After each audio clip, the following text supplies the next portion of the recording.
এটা বলতে গেলে আসলে আমি নিজেকে ধরে রাখতে পারি না।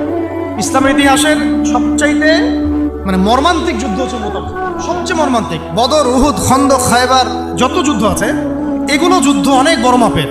মুতার যুদ্ধের প্রেক্ষাপট এবং সিচুয়েশনটা সম্পূর্ণ ডিফারেন্ট। এখানে আপনাদেরকে আমি 3 জন শ্রেষ্ঠ বীরের মহাকাব্য শোনাচ্ছি। কয়জন? 3 জন শ্রেষ্ঠ বীর পুরুষের মহাকাব্য। নবী সাল্লাল্লাহু আলাইহি ওয়াসাল্লাম একজন সাহাবীকে পাঠালেন, তার নাম হচ্ছে হারিস বিন উবাইদা। কি নাম বলেন? হারিস বিন উবাইদা, তুমি এই চিঠিটা নিয়ে যাও। এটা তো মদিনা রাষ্ট্র কায়েম হওয়ার পরের কথা, একদম নবম হিজরতের 8ম বছরের দিকের কথা আর কি। তখন ততদিন হুদাইবিয়ার সন্ধিও হয়ে গেছে এবং কাজা উমরা আদায় হয়ে গেছে এবং খায়বার যুদ্ধ জয় হয়ে গেছে। খায়বারের পরের কথা এটা। হারিস বিন উবাইদা, তুমি এই চিঠিটা নিয়ে যাও, ওই রোমকদের কাছে যাও। তখন তো সুপার পাওয়ার 2টা, রোমানরা এবং পার্সিয়ানরা।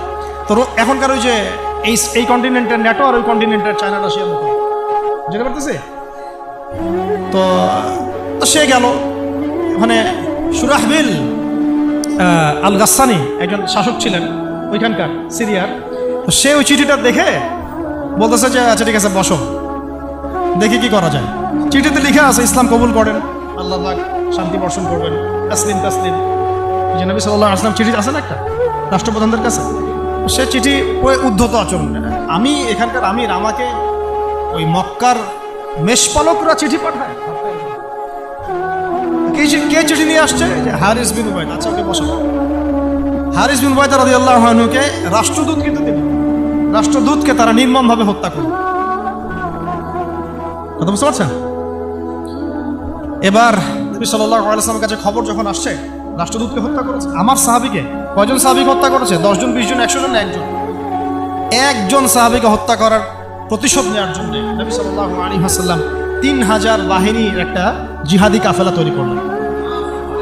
3000 বাহিনীর কাফেলায় তিনি নিজে নেতৃত্ব না দিয়ে বললেন যে এই কাফেলার নেতৃত্ব দিবে আমার প্রিয় ভাজন, তাকে তার পালক পুত্র বলা হতো একসময়, যায়েদ ইবনে হারেসা রাদিয়াল্লাহু। কোন যায়েদ? তায়েফের সফরের সঙ্গী, তায়েফের সফরের একজন সাহাবী তার সাথে ছিল, তার নাম যায়েদ ইবনে হারেসা। যখন তায়েফবাসী নবীজিকে মারছিলেন, যায়েদ ইবনে হারেসা রাদিয়াল্লাহু আনহু তার বুক দিয়ে নবীকে জড়ায় ধরেছিলেন যে আমার গায়ে আঘাত লাগুক, তার গায়ে না লাগুক। এই সাহাবী যায়েদ ইবনে হারেসা রাদিয়াল্লাহু, তাকে পতাকা দিয়ে বললেন এই মোতার যুদ্ধের আমির হচ্ছে যায়েদ ইবনে হারেসা। যদি যায়েদ ইবনে হারেসা শহীদ হয় তাহলে পতাকা বহন করবে জাফর ইবনে আবি তালিব, আমার চাচাতো ভাই। কোন জাফর? যিনি আবিসিনিয়ায় গিয়েছিলেন মুসলিমদেরকে নিয়ে হিজরত করতে, মনে আছে? যিনি বাদশাহ নাজাশির সামনে কুরআন তেলাওয়াত করার, সূরা মারিয়াম তেলাওয়াত করার কারণে বাদশাহ নাজাশির চোখ দিয়ে দরদর করে পানি পড়তে শুরু করেছে। ওই বাদশাহ নাজাশি